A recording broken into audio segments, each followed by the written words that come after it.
বাংলাদেশের নাগরিকদের উপরে, ছাত্রদের উপরে। আগামী 24 ঘন্টার মধ্যে অন্তর্বর্তীকালীন জাতীয় সরকারের রূপরেখা পেশ করবে বৈষম্যবিরোধী ছাত্র আন্দোলন। 24 ঘন্টার মধ্যে আন্দোলন ঘিরে গ্রেপ্তার হওয়ার সব বন্দীর মুক্তির দাবি জানিয়েছে তারা। সোমবার 5 আগস্ট রাজধানীর তেজগাঁয়ে এক সংবাদ সম্মেলনে এ ঘোষণা দেন বৈষম্য বিরোধী ছাত্র আন্দোলনের অন্যতম সমন্বয়ক নাহিদ ইসলাম।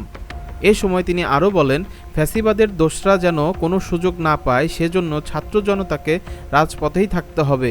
এ সময় তিনি 24 ঘন্টার মধ্যে সকল রাজবন্দীদের মুক্তির দাবি করেন। এ সময় সংখ্যালঘুদের সর্বোচ্চ নিরাপত্তার দাবিও জানান তিনি। গণমাধ্যম কর্মীদের নিরাপত্তা নিশ্চিতে আহ্বান জানান সমন্বয়ক নাহিদ ইসলাম।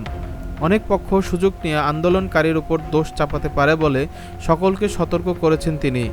রাষ্ট্রের কোনো সম্পদের ক্ষতি যেন না হয় সে ব্যাপারে সতর্ক থাকতে রাজপথে ছাত্র জনতাকে থাকার আহ্বান জানান তিনি।